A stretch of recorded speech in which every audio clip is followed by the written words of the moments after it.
Gandang umaga po sa inyo lahat. Maulan na araw.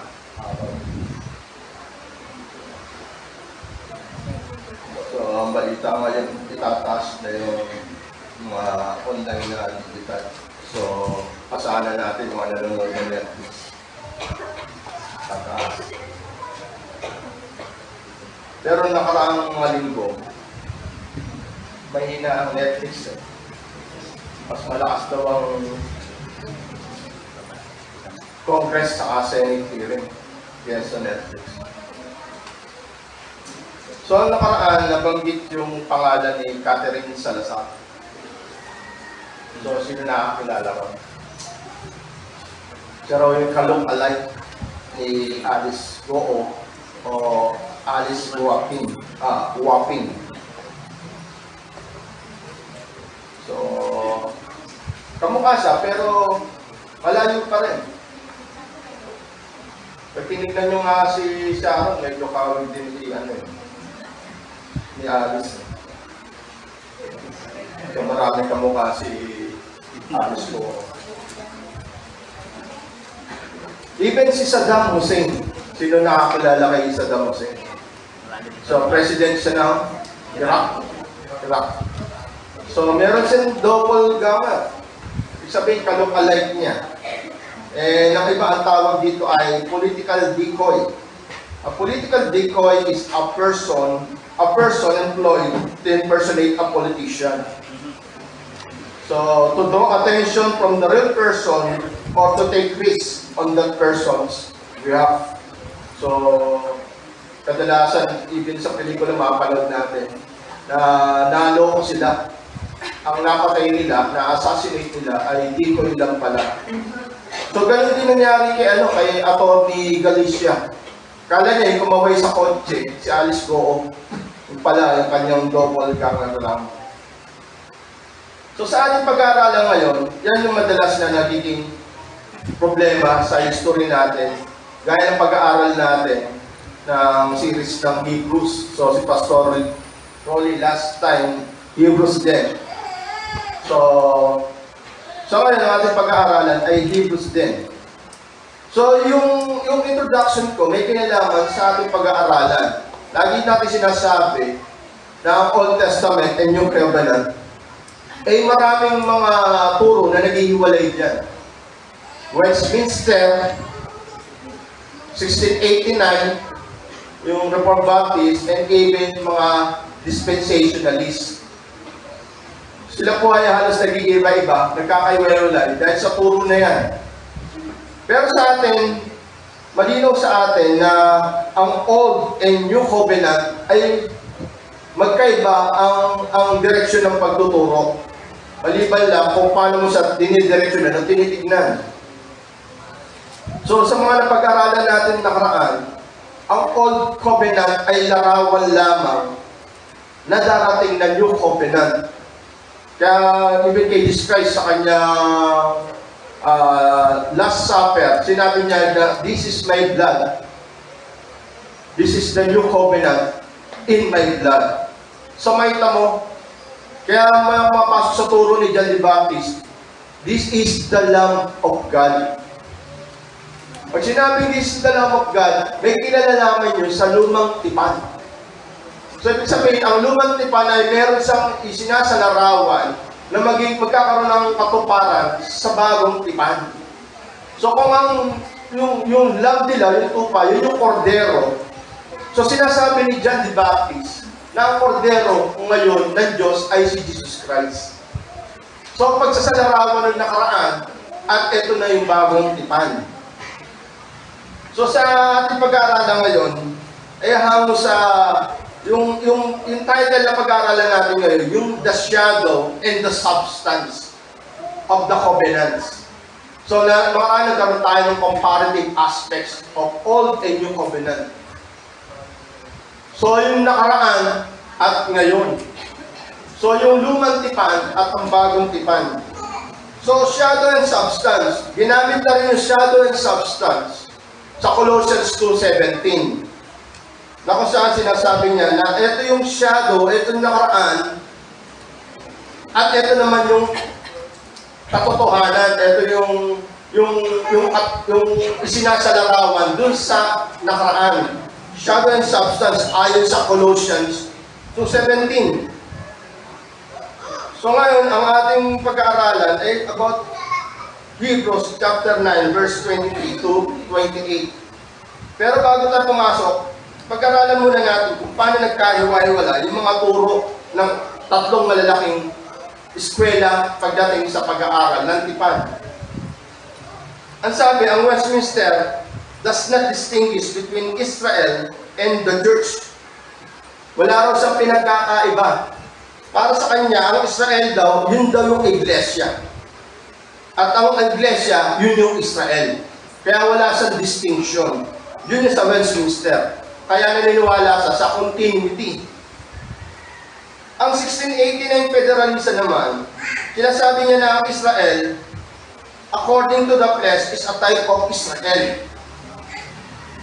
Of Israel, according to the Spirit. So may mo ang stand ng 1689 Federalism. Yung Israel, siya yung type ng church, of which yung Israel, yung church as Spirit. Tapos ang dispensational naman, God has made eternal promises to two different peoples. At ang peoples na to ay Israel at ang church. Magkaiba raw siya ng pangako.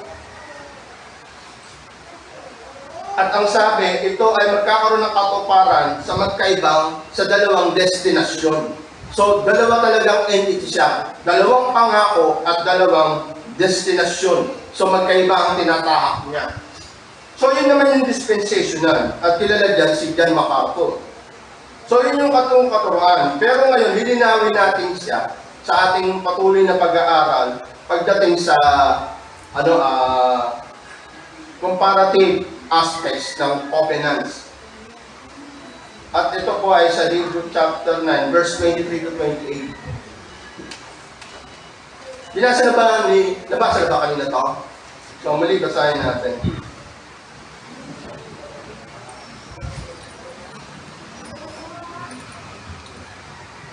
Sa Hebrews chapter 9, verses 23 to 28.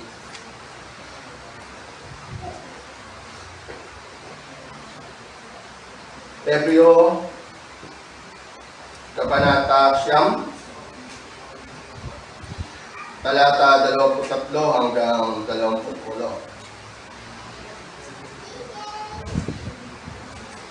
So, medyo mapitat ang Hebrews pero pilitin natin siya intindihin. Ayon sa verse 23, thus it was necessary for the copies of the heavenly things to be purified with these rites. But the heavenly things themselves with better sacrifices than this. For Christ has entered not into holy places made with hands, which are copies of the true things, but into heaven itself, now to appear in the presence of God on our behalf. Nor was it to offer himself repeatedly, as the high priest enters the holy places every year with blood, not his own. For then he would have had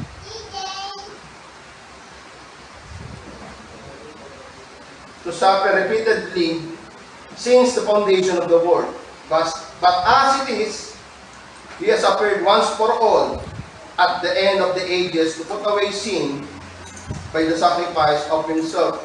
And just as it is appointed for man to die once, and after that comes judgment. So Christ, having been offered once to bear the sins of many, will appear a second time, not to deal with sin, but to save those who are eagerly waiting for Him. So tayo pumanalangin.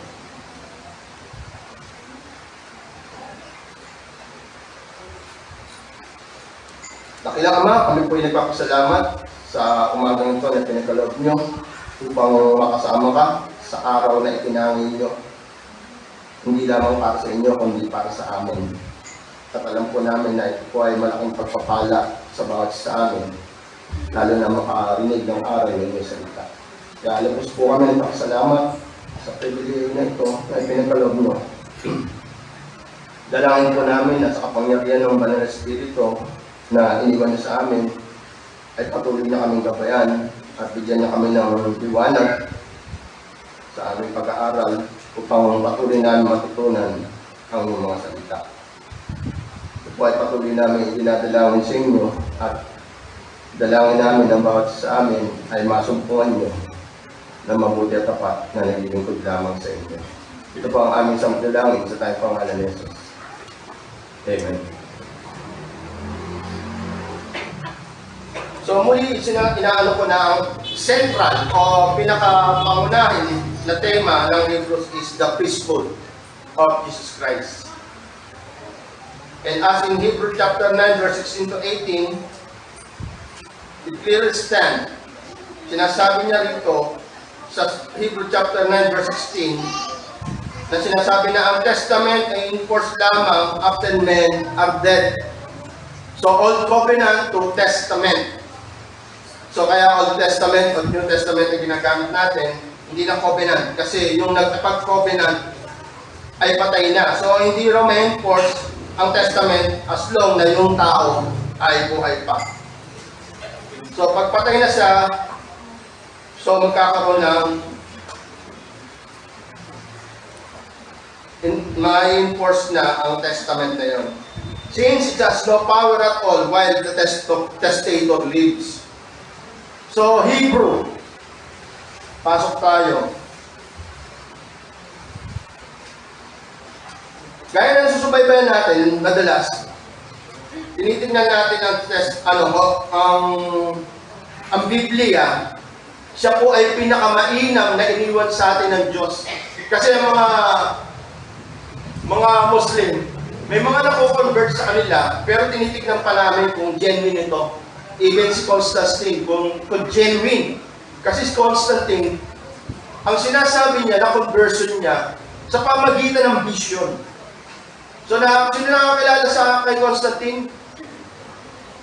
So, siya po yung emperor na kumilala sa Kristyanismo nung kapalahunan niya.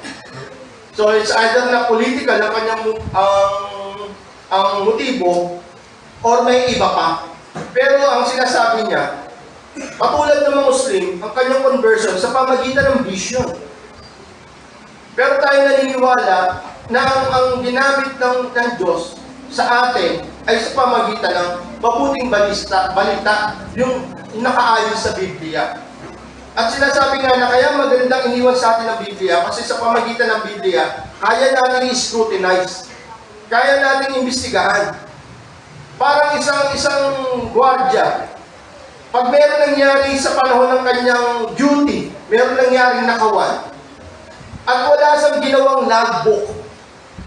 Sino ba sa inyo nag-ano rito ng logbook? Yung nagre-report ng kanyang daily duties saka yung kanyang ginagawa sa buong araw na yun, merong logbook. So pagdating sa insidente, yun ang pagbabasihan, kagaya sa mga presinto, yung blatter dyan, yun yung pagbabasihan. Ganon din sa kongreso. Kaya kailangan, pagdating sa kongreso, pagharap mo, kailangan manumpa ka. Hindi ka pwede hindi manumpa.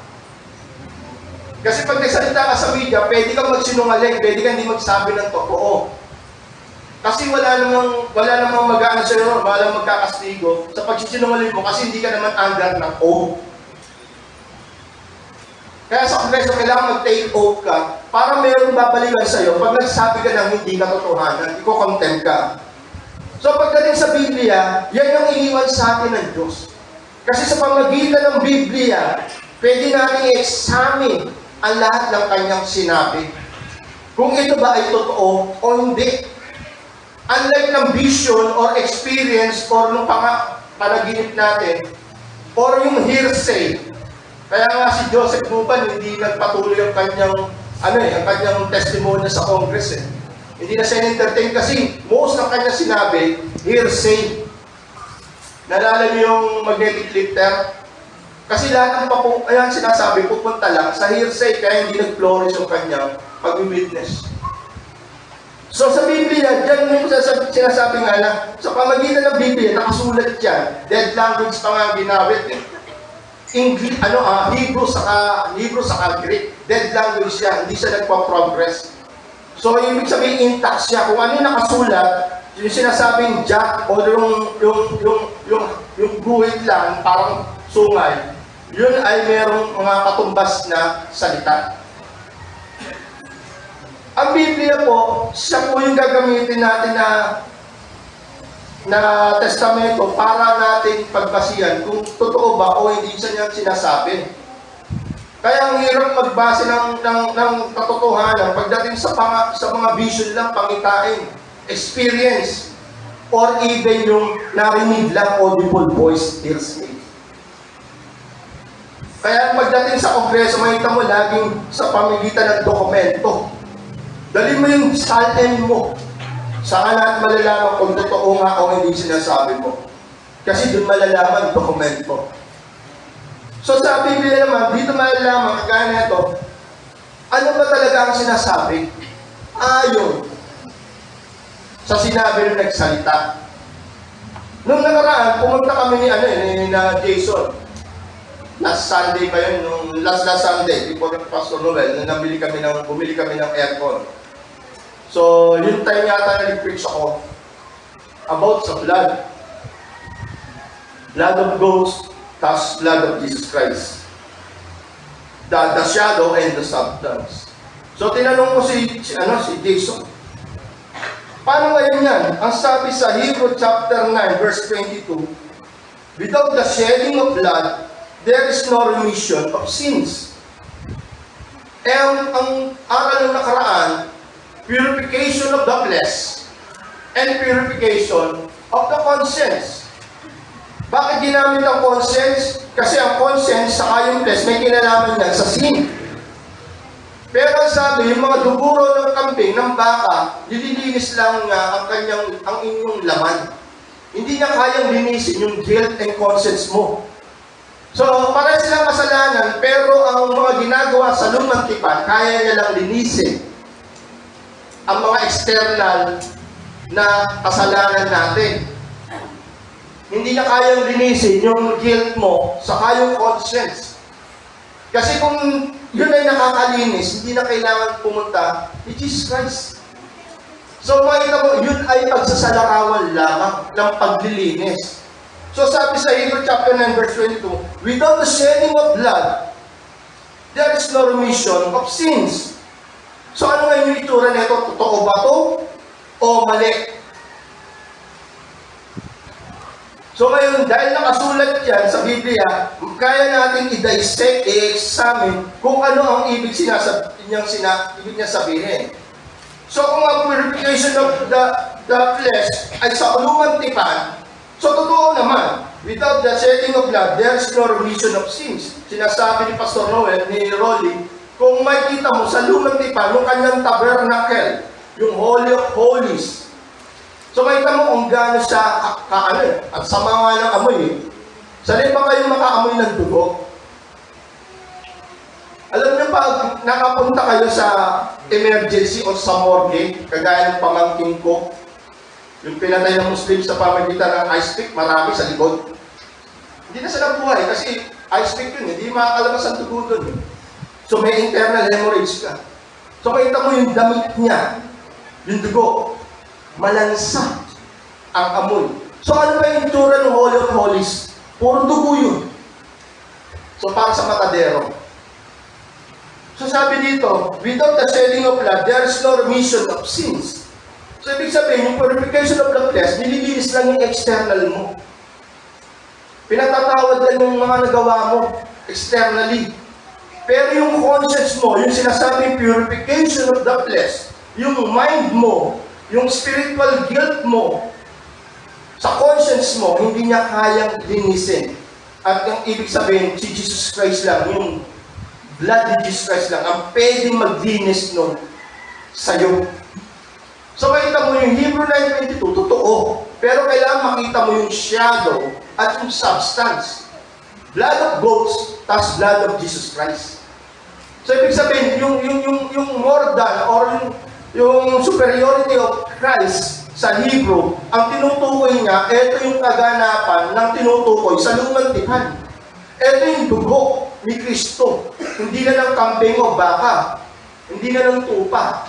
Kaya pag sinabi ni John the Baptist, this is the, sinabi ng Holy Spirit, this is the Lamb of God. So babalikan mo yung lumang tipan. Kaya makita mo yung shadow at substance. Kaya mas maganda matutunan natin to. So ito po yung text case. Madalas ito yung tinuturo.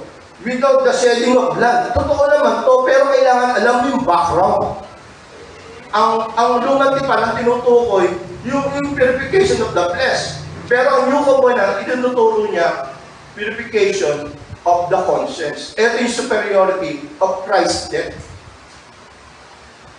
Sabi sa Leviticus 17:11, tinuturo naman po, the life of the flesh is in the blood, and I have given it for you on the altar to make atonement for your souls. So tinuturo sa Leviticus yun, para magkaroon ng atonement ang bawat isa na nagkasala. For it is the blood that makes atonement by the life. So kung yung dugo, yun yung life, yun din yung gagamitin na pambayad sa iyong kasalanan. Pero makita mo, itinutukoy lang ng Leviticus chapter 17 to verse 11, patungo lahat yun sa substance. At ang walang ibang substance, kundi si Jesus Christ. Now God forgives men only on the basis of Christ's shed blood. So makita mo, yung laging binabanggit noon na Hebrew 9:22, without the shedding of blood, there is no remission of sin. Alam na natin ngayon, sa pamagitan ng Hebrew, binibigay yung background. Ito yung shadow, ito yung substance. Kaya inaalala ulit natin yung sinasabi nga purification of the flesh and purification of the conscience. Both to purify men through their sins, but only Christ's atonement can free us from the coming wrath of God. Yung propitiation, yung guilt and conscience. So, kaya maisip natin, come to think of it, if the sins from the Old Testament pertains only to the flesh, meaning it is only external cleansing. Why there's a need for the internal administration of the Holy Spirit on the Old Testament people? Kung yun ay external cleansing, yung Old Testament, because it pertains only to the flesh, why there's a need for the internal administration of the Holy Spirit? Pumapasok sa mind ko, paano nangyari yun? So ibig sabihin, talagang external administration lang ang Holy Spirit sa Old Testament people. Hindi kailangan na internal administration, pamamahala internally ng Holy Spirit. Kasi most ng Old Testament cleansing ay external. Sa flesh lang, hindi sa conscience. At yun yung sinasabi ng Hebrew. So ngayon, pasok tayo sa ating pag-aaral, the comparative aspect of the covenant series natin. It's about the type, the shadow, and the substance of the covenant. Sabi sa Colossians chapter 2, verse 16 to 17, therefore, let no one pass judgment on you in question of food and drink, or with regard to a festival, or a new moon, or a Sabbath. Verse 17, these are shadow of the things to come, but the substance belong to Christ. That's Colossians 2:16 to 17. The shadow and the substance. So makita natin sa verse 23 ng ating pag-aaral, ang sabi that it was necessary for the copies of the heavenly things to be purified with these rites. But the heavenly things themselves with better sacrifice than this. So makita mo, sabi nga, ang paglilinis na ginagawa ng mga high priest dati, dun lamang sa earthly things. So nililinis lahat ng mga may kasalanan doon, and even yung mga nasa loob ng Holy of Holies. Kasi nang galing ng kanilang paglilinis sa pamagitan ng kaligtasan sa darating na angel of death dun sa Exodus. So kaya nagkaroon sila ng ritual na patuloy na ginagamit ang dugo. At sinabi rin sa Leviticus. Pero yung ginagamit na yun, na paglilinis, yung ritual na alam, yung mga rites na yun, ay copies lang daw. Kopya.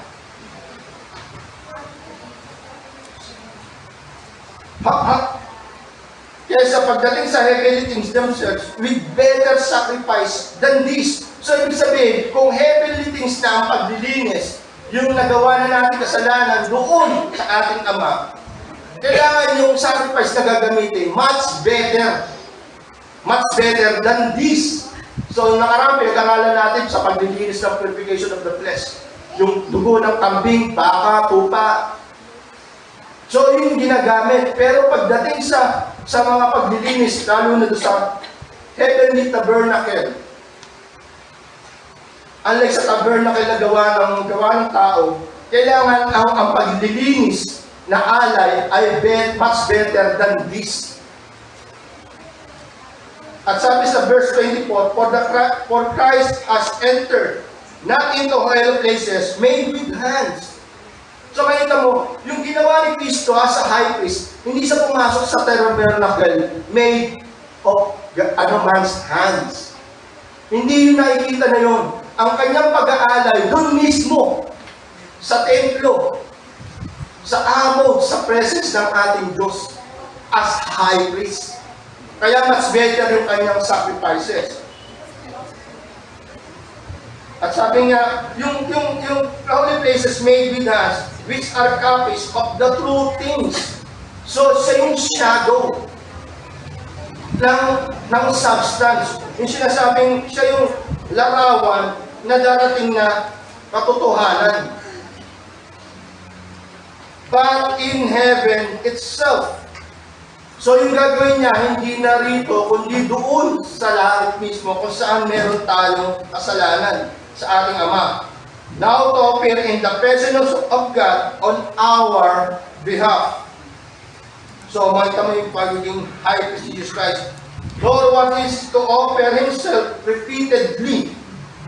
So, makita mo, ang sinasabi rito, yung copies, better. Yan yung mga word na binabanggit ng author. At ang sabi, repeatedly, as the high priest enters the holy places every year with blood, not his own. So, minilinaw pa, yung blood na yon, hindi yung blood yun ng mga high priest. So, makita mo, yung better sacrifices na meron sa darating para sa tunay na kaganapan, nung nakaraan na yun, nung shadow o anino na yun, ay gagawin mismo ng high priest at sa sarili niyang dugo. So makita mo yung tema ng Hebrew, laging much better, laging superiority of Jesus Christ. For then He would have to suffer repeatedly, another word, repeatedly, since the foundation of the world. So yun yung ating mapapasin dito na paulit-ulit, repeatedly, copies, better, on our behalf, tapos not His own blood. Hindi na yung dugo ng kambing, ng baka o tupa, but His own blood. So, ang tinutukoy dito, yung sinasabi nga natin, na unang punto, yung shadow. Tinuturo ng author ng Hebrew na lahat na nangyari sa nakaraan, even yung author ng Colossians, si Pablo, Colossians 2:17, yun ay larawan lamang nung nakaraan.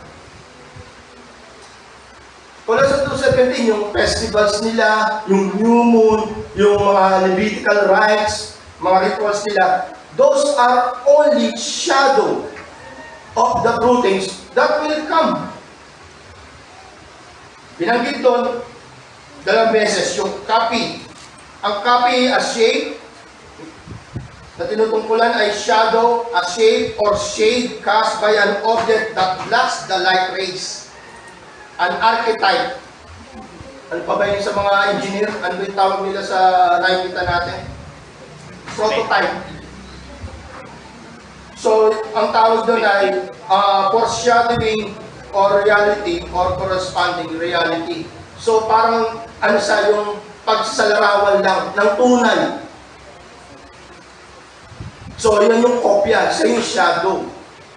Kaya lagi yung sinasabi, hindi mo kaya i-identify sa pamagitan ng shadow kung sino talaga yung darating. Kaya makita mo yung mga apostles lang nagsasabi, Jesus is the Christ. Pagdating sa Acts, Jesus is the Christ. Jesus is the Lord. Kasi nakita nila yung propesiya at mga pangako sa lumang tipan, lahat yan, itinuturo lahat. Eto, sabi ng mga apostol, si Jesus Christ yung katuparan.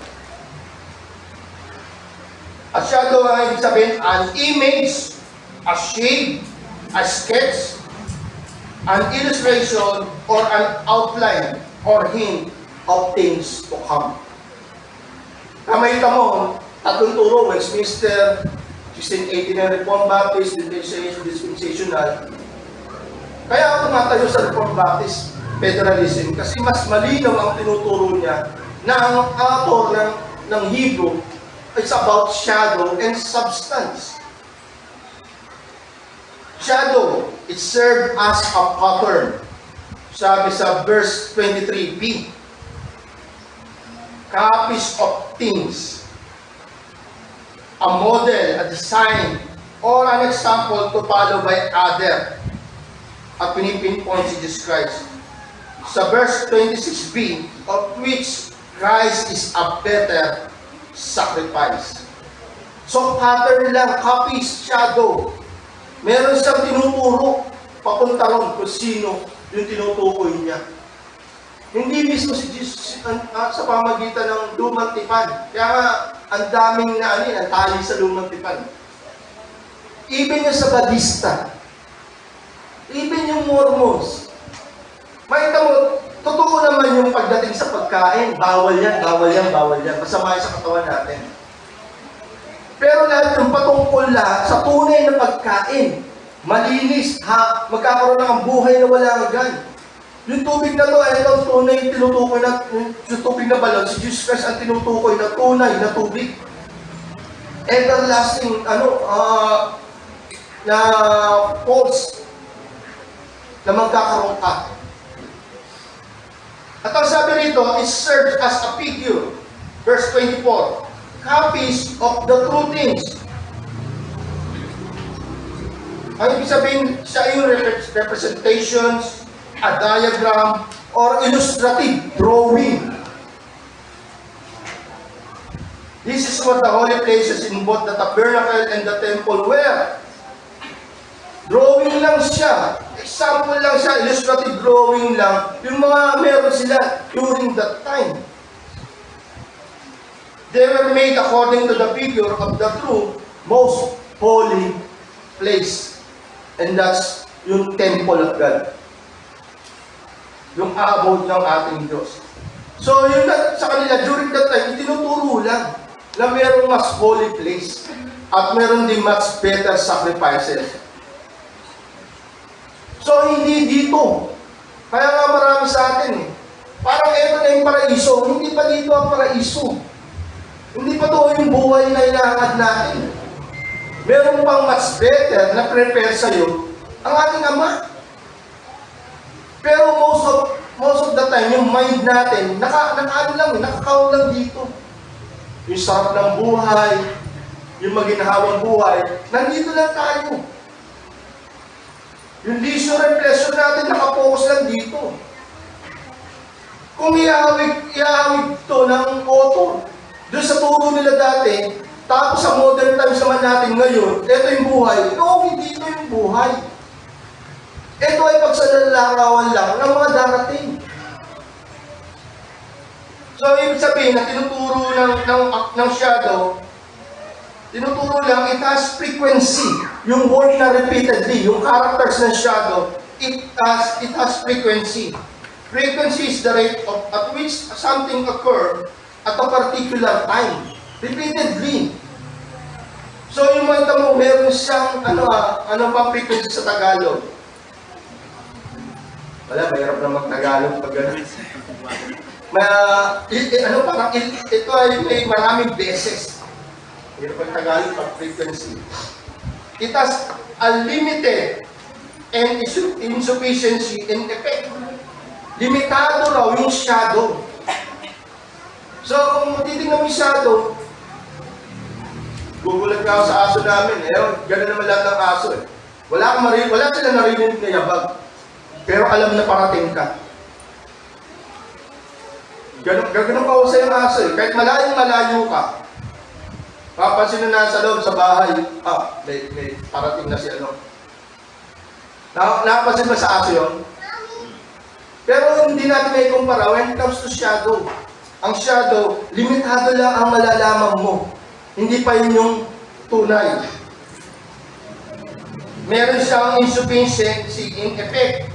It is temporary in effect because of its imperfection. Pwede mong masabi sa anino kung mataas ba to, mababa, mataba pa to, kaya. Pero hindi mo pa rin siya kilala kung sino siya. Kagaya ng pag ina-assassinate ng tao, pwedeng dayain yung taba eh. Magsusot lang ng maraming makakapal sa katawan nyo pag may assassinate.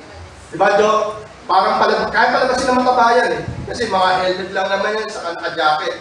Pero pwede palagasin na mataba yan dahil talagang ang maraming foam sa katawan. Pero payat ka lang. Kaya iligaw. Kasi hindi pa nakikita mismong tao. Diba? Kaya iligaw. Kaya makita mo, yung shadow, limited and merong insufficiency in effect. Gaya ng tinutukoy dito sa verse 23 to 26. So, yung po yung shadow. Kagaya sa atin, sino ba dati dito? Sino ba ang dating Roman Catholic dito? Roman Catholic ako. Na-appreciate nyo ba ngayon kung bakit ang mga Christians hindi nagsusot ng cross? Lalo na yung cross na may tao. Di ba? Kunyari, naregaluhan ka ng kaibigan mo, hindi sa Christian. Yung binigay sa yung cross, may tao, pero gold. Sabi niya, ibibigay ko sa iyo yan, pero kailangan suot mo para lagi ko nakikita na na-appreciate mo yung niregalo ko sa iyo. Ano sa tingin mo? As a Christian, susot mo yun? 24K. 24K gold. Yung cross nila, ano pa yan? Binili ko pa yan ng Rome. Pero bibigay ko sa ito, pero gusto ko lagi mo siya sinusuot. Ano sa tingin nyo? Tanggapin nyo? 24 carats gold. Patunaw po. Pero kailangan gusto makita, suot-suot mo yan, ha? Ganun po ang Roman Catholic. Jesus still hangs on the cross. It's symbolic of His continued suffering. Kaya lagi tayo mayroong mahal na araw, mayroong pinapako. Pagpapatuloy ng kanyang suffering. But the great reality is this: the sacrifice of Jesus was entirely sufficient. He is no longer to suffer. Kaya makita mo, magkaroon man ng Christian church. Cross lang, wala ng tao. Minsan nilalagyan pa nila ng violet na alampay, para pagpapakita na wala na yung Jesus sa cross. Sa kanila hindi, kailangan natin si Kristo. Kasi ganun ang kanilang doktrina. Kailangan nagpapatuloy si Kristo na nagsasuffer to remind them. Nakuha nyo? Kaya parang awkward sa isang Christian. Nagsusot ka ng cross na meron pa rin tao. Kasi ang cross, wala na si Kristo. At yung tomb, yung kanyang libingan, wala na ron. The cross and the empty tomb. Yun ang dala-dala natin as a Christian. So tinuturo bilang hamon sa atin, we can contribute to our salvation. We can, ang tangi lang natin maaambag sa ating kaligtasan, kasalanan. Kasalanan na naging dahilan kung bakit kinakailangan niyang isakripisyo ang kanyang pagiging Diyos tao para sa isang makasalanan tulad natin. Yun lang ang naging ambag natin pagdating sa kaligtasan. Wala tayong ambag, tanging kasalanan lang. Kung bakit kailangan ibigay ng kanyang ama ang kanyang anak para magdusa para sa ating kasalanan. Kaya makita mo, sabi ko, parang ang hirap tignan nito. Christian ka pero may susot-sot kang cross. Christian ka, bakit ganito yung buhay mo? Christian ka pero nandito sa ganitong business. Parang hindi nakita yung sinasabi nga, eto yung nakaraan. Eto yung ngayon. Merong pagbabago, hindi pagpapatuloy. The law cannot save a sinner, nor sanctify a saint. Hindi kaya tayong iligtas ng batas. Bakit? Pag tinignan mo kasi ang batas, wala po nakakasunod dyan. Anong batas ng Diyos ang kaya nating sundin? So makita mo, sabi ko nga, during gospel, ang preaching Jesus Christ, gospel of kingdom. Ang gospel of kingdom, pakikita lang na makasalanan ka. Sa New Testament, gospel of grace. Dito ka maliligtas sa biyaya. Yung gospel of kingdom, pinamumukha lang na makasalanan ka.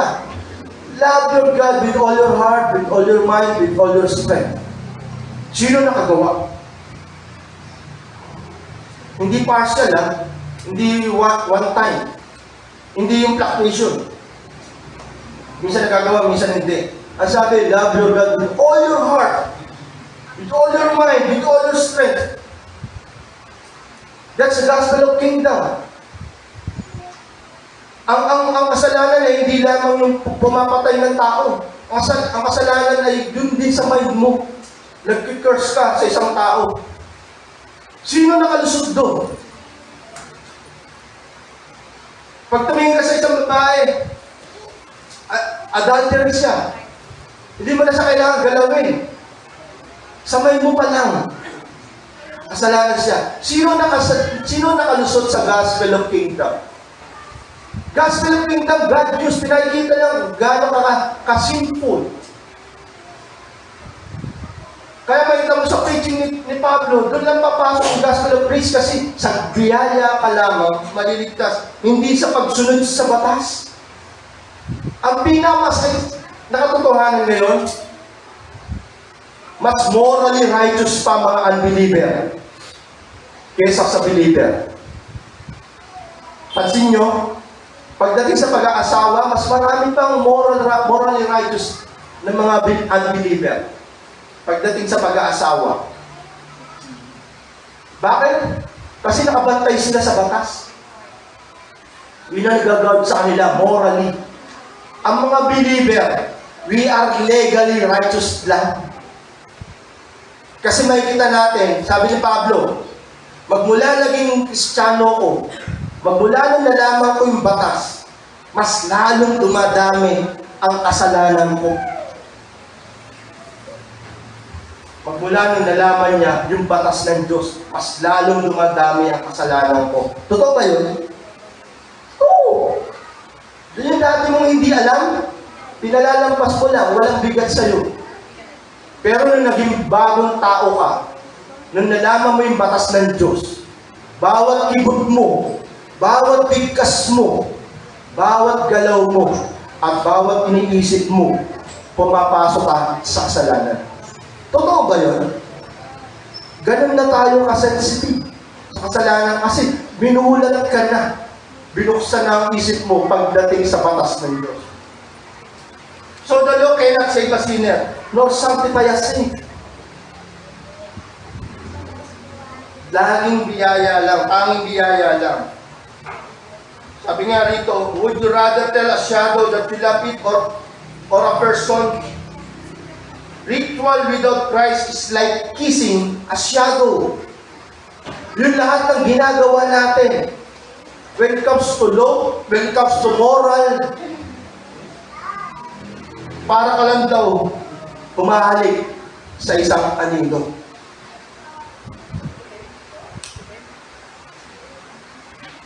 Parang sinasabing, mahal kita, pero anino lang ang hinahalikan mo. Kasi lahat ng law, lahat ng anything about moral, cannot save a sinner or sanctify a saint. Pangalawang mapapansin natin, when it comes to substance. Sabi sa verse 26, but as it is, ilang version ba meron pa dyan? May New King James Version pa ba dyan? Nasby? May comparative ba yan? Sa verse 26. Sabi sa ESV, but as it is. Pero sa ibang version, but now. Ito na yung lagi ko sinasabi, isa sa mga signature ni Pablo, yung but now. Siya lang gumagamit ng but now. Si Pablo po ay isang Pariseo. Magmula na na-encounter na si Jesus Christ sa Damascus at nagkaroon ng revelation sa kanya, yung resurrected Christ, nagbago ang kanyang ecclesiology. Pagdating sa iglesia, nagbago ang kanyang pananaw. Pagdating sa kaligtasan, soteriology, nagbago rin yung kanyang pananaw sa kaligtasan. At pagdating sa soteriology, nagturo kay Jesus Christ, yung Messiah, nagbago rin yung kanyang pananaw. Because of revelation of resurrected Christ. Kaya magkakaroon ng abrupt change. At sinasabi, kay Pablo mo na makikita, yung sinasabi, but now, doctrine. Sabi sa verse 26, but as it is. Pero sa New King James, sa King James Version and sa Nasby, but now, nunide, or noonde sa Greek, has appeared once for all at the end of the ages to put away sin, but by the sacrifice of himself. Verse 27, and just as it is appointed for man to die once, and after that comes judgment. So may textual case tayo number 2, yung verse 27. Verse 28, so Christ, having been offered once to bear the sins of many, will appear a second time, not to deal with sin, but to save those who are eagerly waiting for Him. So nilagyan ko sa aking notes, yung eagerly waiting for Him. Kasi most ng Christians, definitely, eagerly waiting for Him. Kagaya ni John, Apostle John sa Revelation, come, Lord Jesus Christ. Kasi ang tunay ng Kristiyano, kahit anong oras, handa sa mamatay. Kasi naniniwala siya, much greater ang buhay sa piling ng Ama kaysa dito. Pero mga unbeliever, ayaw mamatay. Alam mo nga yan ng memorial plan. Ayaw yan, malas yan, malis ka dyan. Hindi namin pinag-uusapan ng kamatayan. Pero mga Christian, sinaabi ng memorial plan kasi pinaghahandaan niya at going forward siya lagi, eagerly waiting for Him. So verse 26, sabi sa King James Version, but now. Sabi sa Nasby, but now. Pero sa ibang version, pero most, karamihan ng translation ng version, but now. Pero sa SB, but as it is. So ibig sabihin, ngunit ngayon pa rin, ganun na tinutukoy niya, ngunit ngayon, He has appeared once for all. So yung word na once for all, hindi na siya repeated. Hindi na yung dati. Si Jesus Christ na, yung substance. At ang substance na yun, hindi na limited. Unlimited na yung kanyang effect. At meron din sufficiency, sapat. Kaya once for all. At the end of the ages to put away sin by the sacrifice of Himself. So, binabato uli sa lumang tipan. Yung high priest, hindi yun kanyang dugo. Pero itong high priest na to, mismong siya ang iaalay niya, yung sarili niya. At yung textual case natin, yung text case natin na verse 27, madalas lagi ito nagagamit. As just it is appointed for man to die once, and after that comes judgment. Madalas natin nakukuha ito. Ginagamit natin ito sa text na to, pero kailangan mailagay natin sa hermeneutics, right interpretation. So, totoo naman, just as it is appointed for man to die once, and after that comes judgment. Paano ngayon yung Romans chapter 8 verse 1? For there is now no condemnation for those who are in Christ Jesus. So ano yung sabihin nun? Sino ngayon may judgment dito? Ang mga believer ba, yung may union kay Christ, mag-a-undergo pa rin ng judgment? At sabi sa Romans chapter 8 verse 1, no condemnation. So ano yung sabihin ng teksto na to? Ang teksto na to, it means hindi ito patungkol sa iyo.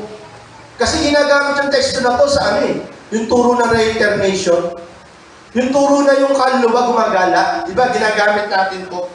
Hebrew chapter 9 verse 27, appointed to die once. After that comes judgment. Romans 9:27. Ginagamit sa turo ng mga Koreans naniniwala sa reincarnation. Mga Hindu naniniwala sa magiging hayop. At yung mga Katoliko naniniwala sa kaluluwang gala. Pag namatay na, hindi. Sabi sa Romans chapter 9 verse 27, after ng judgment na eh. Di ba yun ang ginagamit natin? Pero alalahanin natin, ang author ng Hebrew, hindi patungkol sa atin. Lahat siya, patungkol kay Kristo. So, ibig sabihin, yung Hebrew chapter 9, verse 27, patungkol kay Kristo. Kaya sinabi niya, verse 28, so Christ. So, galing sa 27, so Christ. Sabi sa verse 28, having been offered once to bear the sins of many, will appear a second time. Not to deal with sin, but to save those who are eagerly waiting for Him. So, ibig sabihin, tinuturo ng author, yung judgment na to, itinutuko ito kay Kristo. Siya na walang kasalanan, ay naging makasalanan dahil sa atin. Yung dapat na tayo magbata ng ating parusa, siya ang nagbata.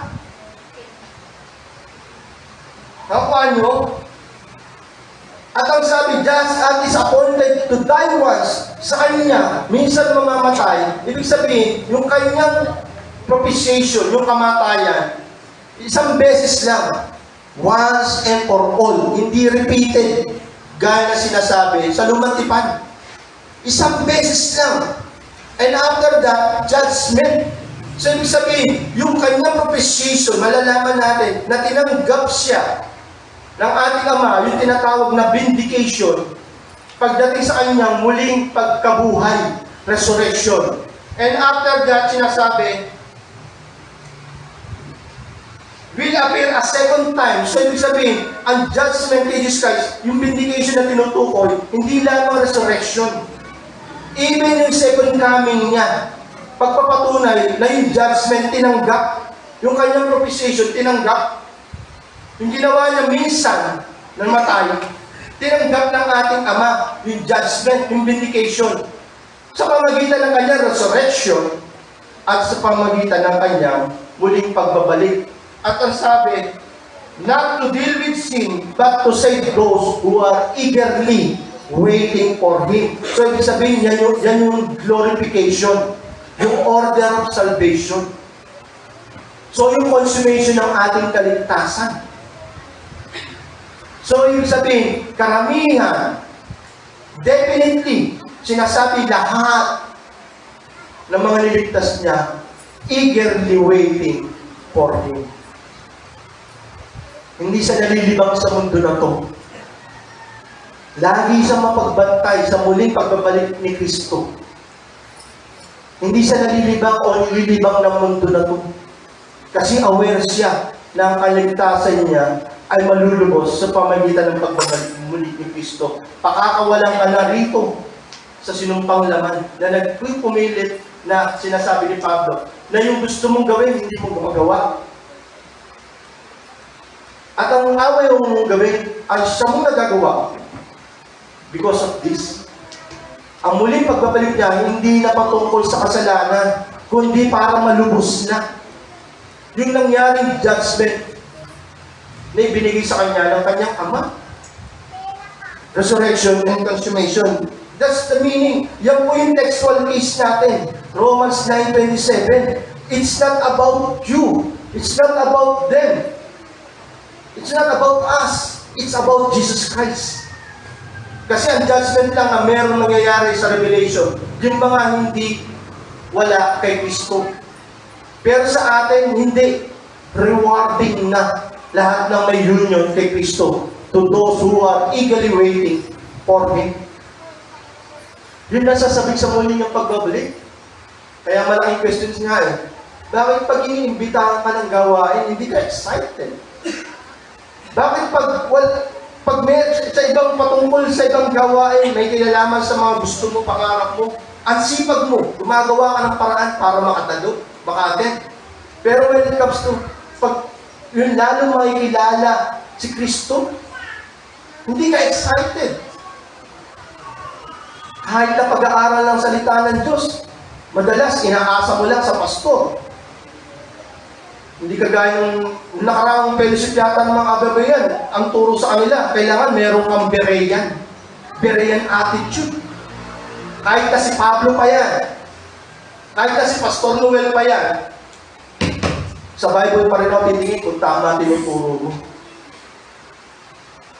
Kasi lahat ng Kristiyano binigyan ng rights and responsibilities to investigate and properly examine the scriptures. Gusto natin makuha hindi na first hand. Gusto natin kadalasan nakukuha natin second hand. No, sa isang tao, normal na gusto niya first hand siya. Ano yung second hand? Sa Berean, sabi niya, much more noble ang mga Berean kaysa sa Macedonians. Kasi they examine the scripture kahit si Pablo pa nagtuturo sa kanila.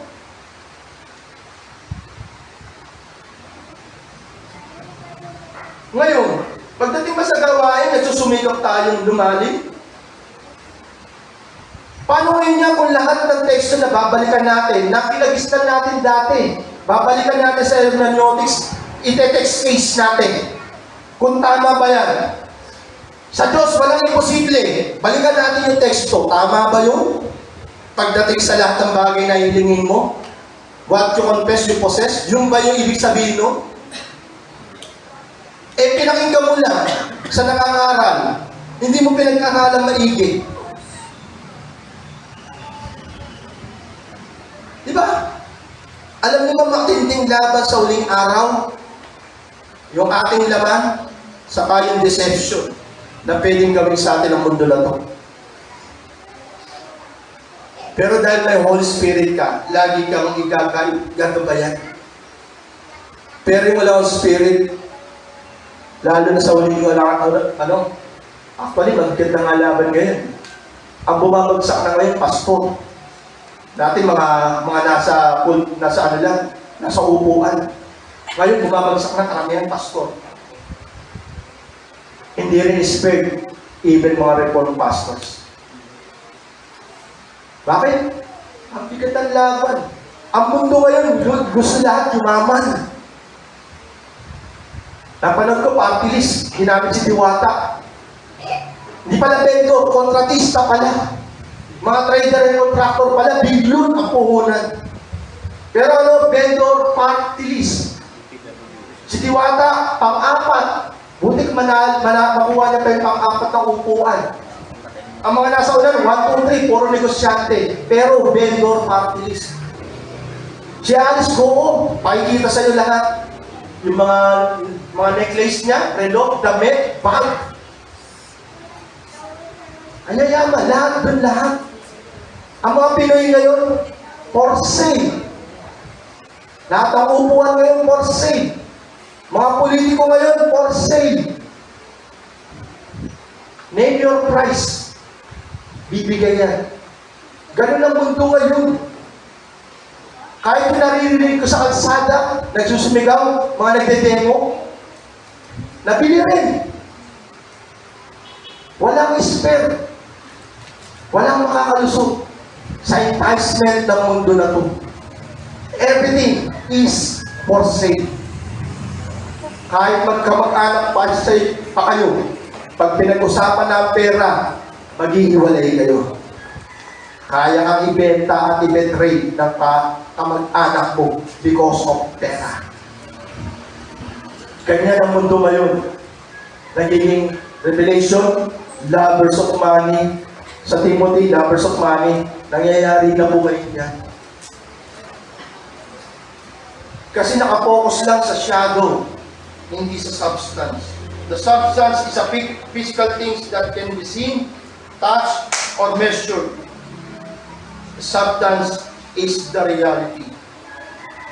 Kagaya ng lagi sinasabi ni Pastor Noel, parang ang piloto, after ng pag-aaral mo, theoretically studying kung paano ka maging piloto, papasok ka ngayon sa practice, simulation.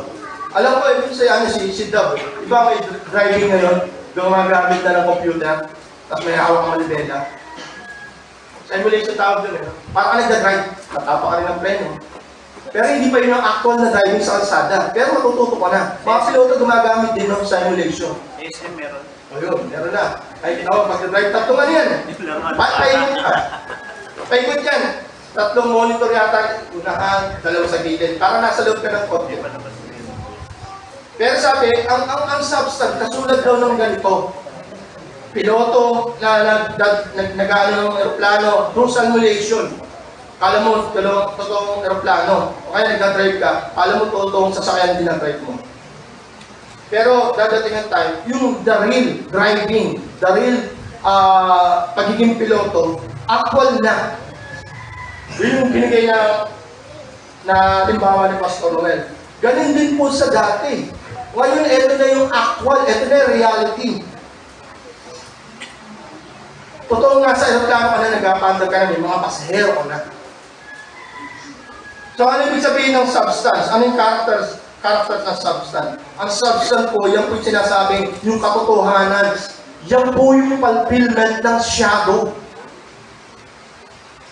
Ang ibig sabihin, yung substance, siya po yung tinatawag na reality or truth. The truth of all matters.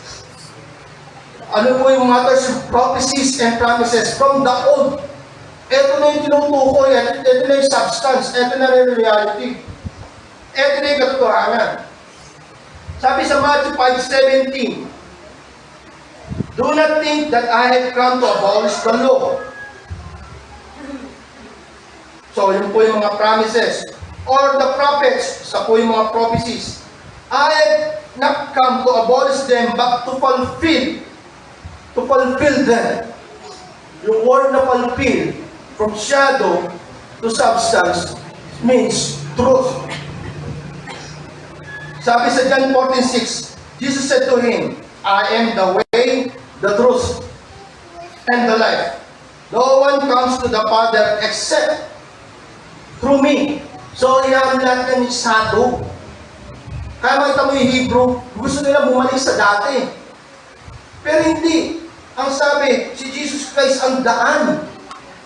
Pabalik sa Ama. Walang ibang makakapunta sa Ama na hindi sa pamamagitan ni Kristo. Sa iyong katotohanan. Sa iyong substance ng promises and prophecies from the old. At ang sabi pa sa John chapter 1 verse 17. John chapter 1 verse 17. For the law was given to Moses. Grace and truth came through Jesus Christ. Ang sabi, yung law kay Moses, ibinigay sa kanya. Pero ang sabi, grace and truth came through Jesus Christ. Ang ibig sabihin nun, yun yung substance. Siya yung fulfillment. Ito yung pangako, siya na yung katuparan, siya na yung katotohanan. Ito yung larawan, ito yung anino. Ito na si Kristo, ang larawan. Ay ang katotohanan, ang katuparan. Kaya makita mo, mas minamahal natin. Kaya nga, kung walang regeneration, mas mamahalin natin yung nakikita natin, nararamdaman natin, naamoy natin. Lahat na nakikita natin, nararanasan natin, yun lang ang minamahal natin. Hindi natin kayang mahalin kung ano yung ipinangako sa darating. Kaya natin i-give up lahat. Kung alam natin kung ano yung darating. Pero kung hindi mo alam kung ano yung darating, pwede mo siyang i-give up sa pamamagitan ng lahat. Baliktad. So, yung makita natin yung sinuturo nga ni Pablo, yung but now, yung noonday or noonday sa Greek.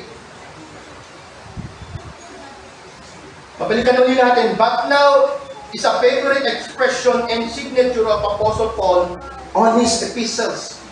Paul used this expression to mark a dramatic contrast to what had been before, but now changed. Remember, Paul was a Pharisee, learned at the feet of Gamaliel. So his ecclesiastical, soteriological, and Christological abruptly turned 360 degrees na bago. Kasi kala nila, sila lang ang iglesia. Ano ba tawag sa kanila? Yung Israel lang ang congregation. Sila lang yung bayan ng Diyos. Soteriological, pagliligtas, sila lang ang iligtas. Kaya nga hindi nila matanggap ang mga hentil eh. Kung kailangan matatanggap lang namin ang hentil, kung lahat ng mga batas, gagawin nila. Lalo na yung kay Moses, saka yung pagtutuli. Ganun ang discussion nila that time. Kasi sa kanilang kaligtasan, sila lang ang ligtas unless magkaroon ka ng badge through us para ka maligtas. Ganun na salvation sa kanila. Even yung Christological. Kaya hindi nila matanggap si Kristo kasi iba ang pinoportray ng Kristo sa kanila. Ang Kristo sa kanila, yun nasa may ni John the Baptist. Nakita ko na yung Messiah sa Book of Isaiah. Yung meek servant, suffering servant. Pero nasa ngayon yung reigning king. Kaya sabi ni John the Baptist, meron pa ba kaming ibang hinihintay na Messiah? O ikaw na yun? Kasi during the time nasa dungeon siya, pinaparusahan siya ni Herod. So kailangan nila na reigning king. For 300 years, naghihintay sila na reigning king, kamarami silang makabayan. Kagaya ni Simon, yung mga lumalaban sa gobyerno, Imperyo ng Romano. Kasi still, they're waiting. Kailangan maligtasan nila, maligtas sila dito sa mga tyrannic na mga Roman emperors. Yun ang nasa isip nila. Ang kaharian, may babalik uli ang paghahari ng Diyos sa pamigitan ng Messiah. Pero ang nasa may nila, yung ganung panunungkulan. Kaya sinabi ni Jesus na dadapin siya, kung ang aking kaharian na dito, kaya ko magdala ng maraming anghel para iligtas ako, pero hindi rito ang kaharian ko. Ibig sabihin, ang mind nila, nandito ang kaharian ng mga utyo. Kapag natin kay Pablo, nagbago dun sa Damascus at sa kanyang continuous revelation of the resurrected Christ. Nabago. Kaya makita mo, yun yung signature ni Pablo, yung but now, sudden or abruptly change. To this expression, the great apostle communicated the wonderful Bible truths. Whenever we encounter the phrase, but now, it is a signpost that knows before and after reality. The before was our state before Christ's work on the cross, and the after is the new state of things as the result of Christ's work, His death and resurrection, and His revelation, resurrected Christ to Paul. We learn these doctrines and truths from Paul. Jesus did not reveal them in His earthly ministry, and Peter learned Jesus did not reveal them in His earthly ministry, yung but now. Even to Peter and the 11 were ignorant of them until Paul revealed them. 1 Timothy chapter 1, verse 15 to 16. How did Paul learn these truths?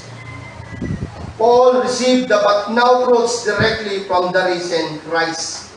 Gaya na sinasabi sa Galatians 1:1 and verse 11 and 12 and Ephesians 3:3.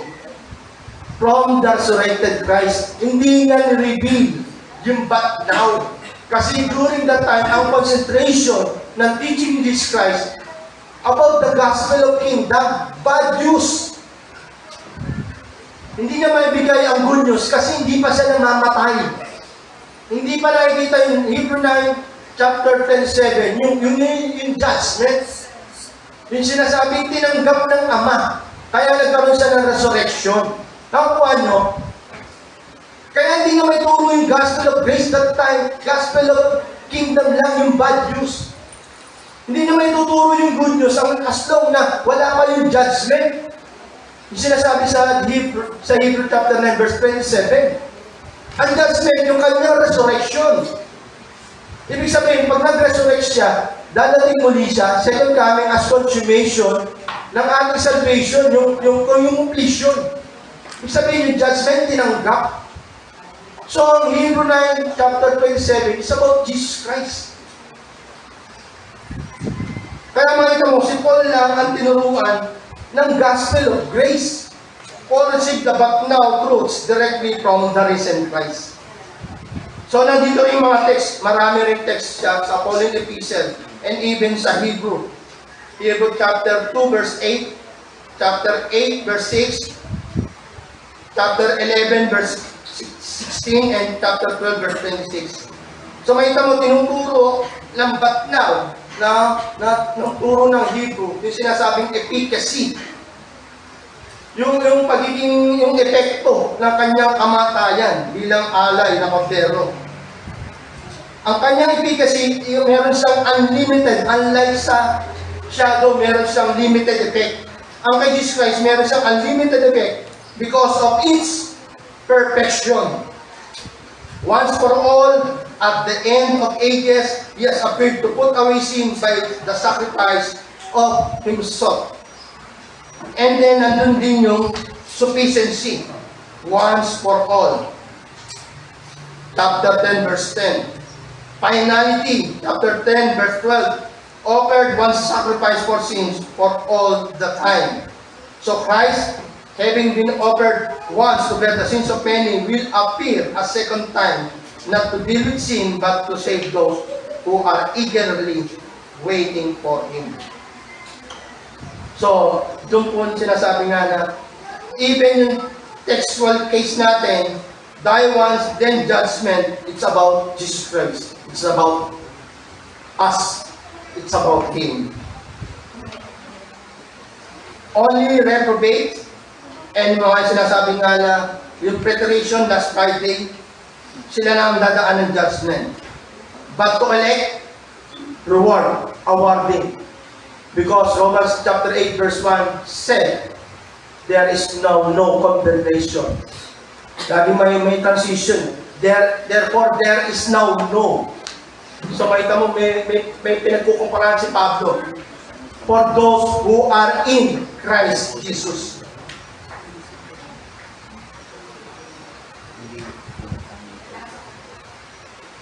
Okay, sabi ni John MacArthur, like all men, Jesus Christ was divinely appointed to die once.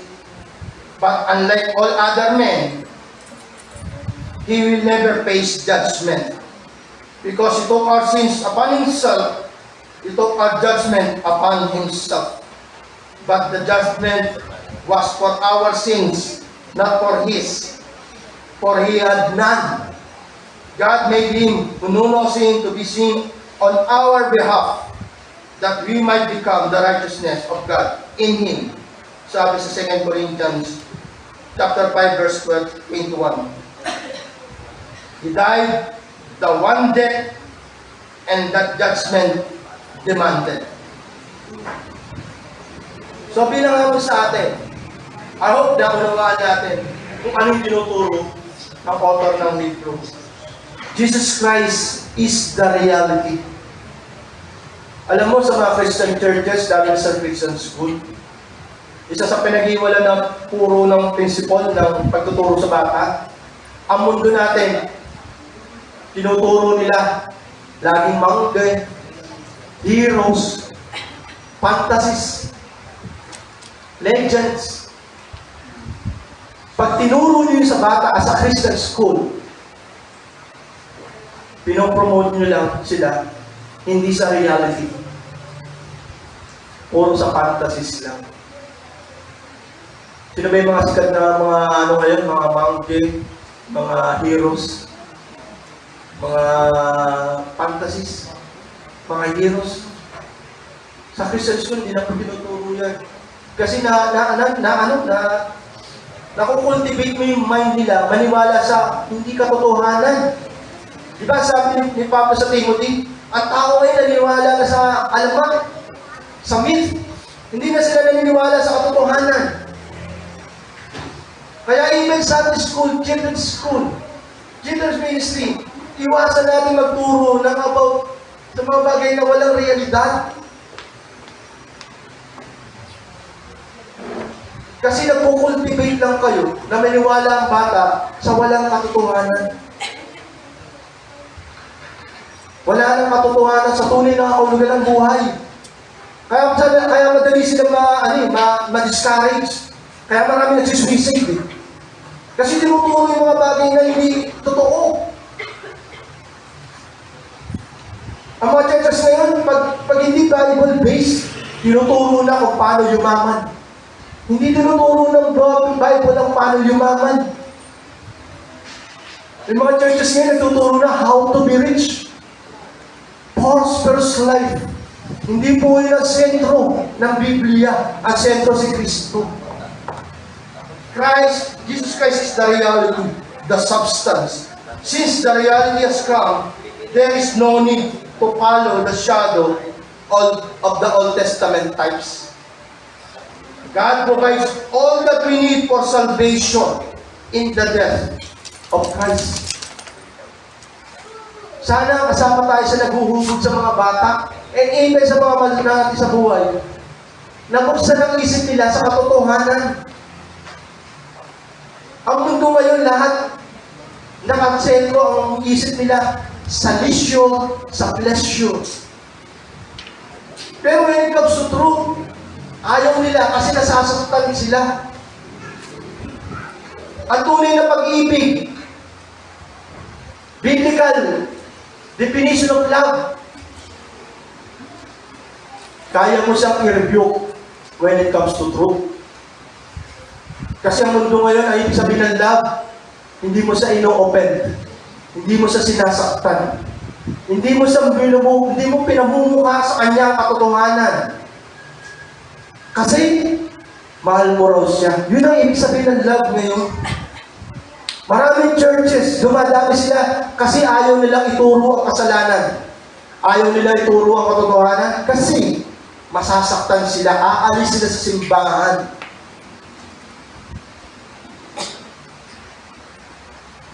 Pag sinabi sa'yo, ang bagay na yan, hindi yan magdudulot sa'yo ng maganda. Hindi nila ituturo yun. Kung ano yung gusto nila, siya mong gagawin. Kasi yun yung sistema ng komersyo eh. Pag gusto mo magtinda ng kalakal, huwag mo sasabihin yung masama.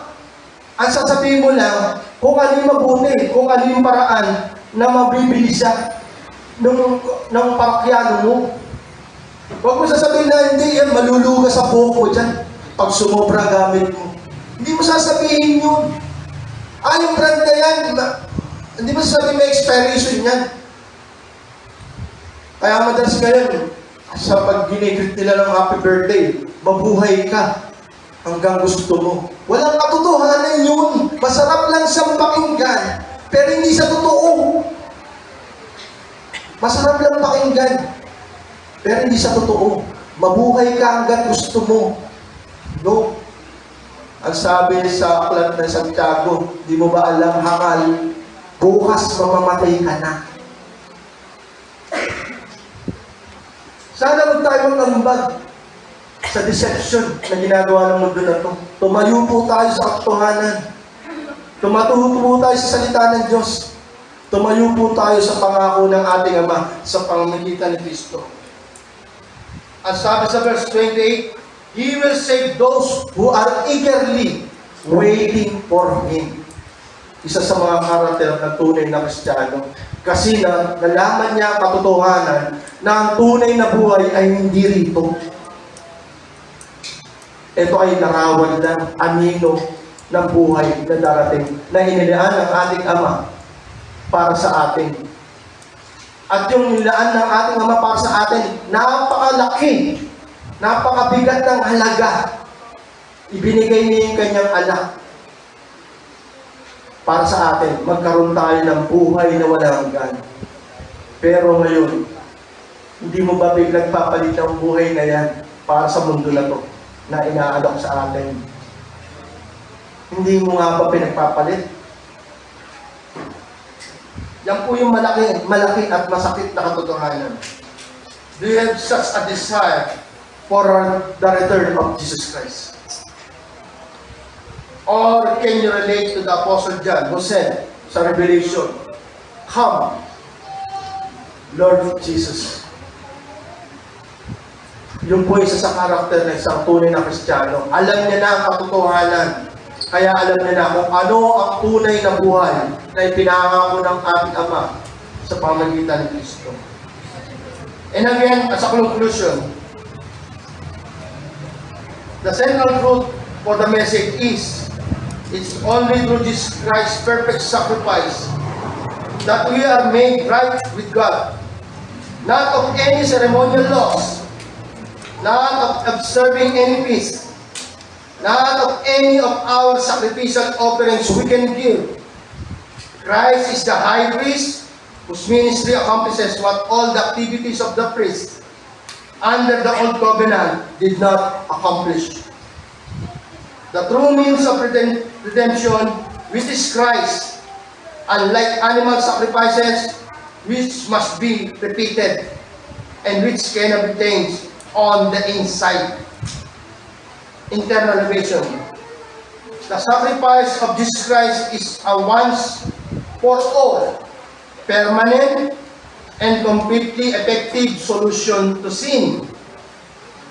The fact that Christ died for sin only once also means that His next arrival in the future will not be as a sacrifice, but as the final fulfillment of God's plan. Yung glorification, consummation, the final state of the order of salvation. So sana, maunawaan natin kung ano yung patuloy na itinuturo ng author ng Hebrew. Unlike ng mga Hebrews that time, bumabalik sila sa dati because of persecution at yung pangako ng leisure and pleasure sa kanila from the past. Ibabalik natin na wala sa iyo. Kaya gusto rin nila bumalik sa dati. Pero sinabi, Hebrews 11, nilatag lahat. Ito yung mga Old Testament saints. Namatay, nagtago sa kuweba, hinati yung katawan, lahat binanggit doon. Tinangwil, pinesecute, nagkaroon ng maraming parusa beatings. Ang sabi, sa Hebrew chapter 29, Hebrew chapter 11 verse 29, ano sabi ron? Ang kanilang pananampalataya, commended, kinilala ng ating Ama. Pero, hindi ka na naranasan yung pangako ng Diyos. Ano ibig sabihin nun? Yung pangako ng Diyos, yung buhay na walang hanggan. At sa buhay na walang hanggan, magkakaroon ka muna ng regeneration. Hindi nila naranasan yun. Even yung Holy Spirit indwelling, hindi nila naranasan yun. Pero meron silang pananampalataya.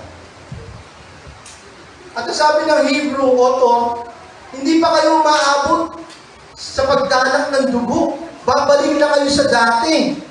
Unlike them.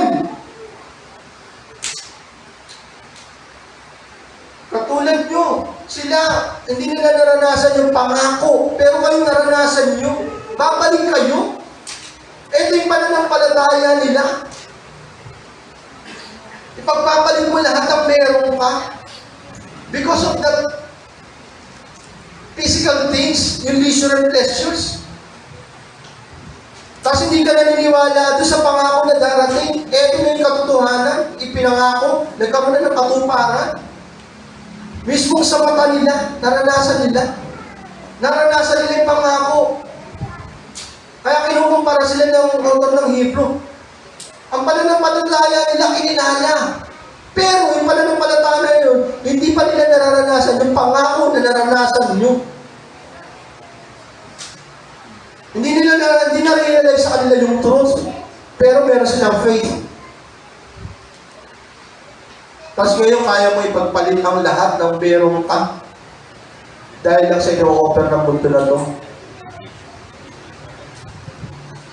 Diba masakit? Pero sa mga tunay na mananampalataya na nagiging tapat, gaya ni Pablo, sinasabi niya, thanks be to God. Kasi pag nilarawan ni Pablo, yung gusto kong gawin, hindi ko magawa. At ang ayaw kong gawin, saan ko nagagawa? Sino magliligtas sa akin dito? At they pray. Kaya nga sabi niya, thanks be to God. Through Jesus Christ, niligtas ako.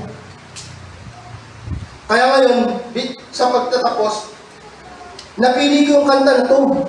Di ba alam natin yung Amazing Grace? Sabi ni John Newton, Amazing Grace. Hindi lang sa masama, nagbebenta pa siya ng mga alipid. Ginawa niyang kalakal yung pagtinda ng mga alipid. Tapos na-create niya yung Amazing Grace. Pero ngayon, may mga author ngayon nagsasabi, your grace still amazes me. Kasi habang binabalikan nila yung nakaraan nila, yung ginawa ni Kristo, hindi ka deserving. Pero naranasan mo yung biyaya. Kaya nakukulod niya, your grace still amazes me. Namamangha ako sa biyayang nararanasan ko. Still amazes me. So ang ating ganda, your grace still amazes me. Yun ang ating response team. By Sean Craig and Connie Harrington.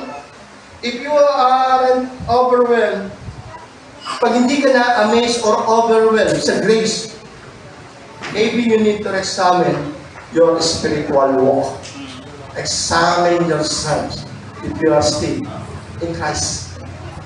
If you're still not amazed. Ang amazed hindi lang sa simula. Ang pag-amaze ng isang mananampalataya habang nandito sa lupa.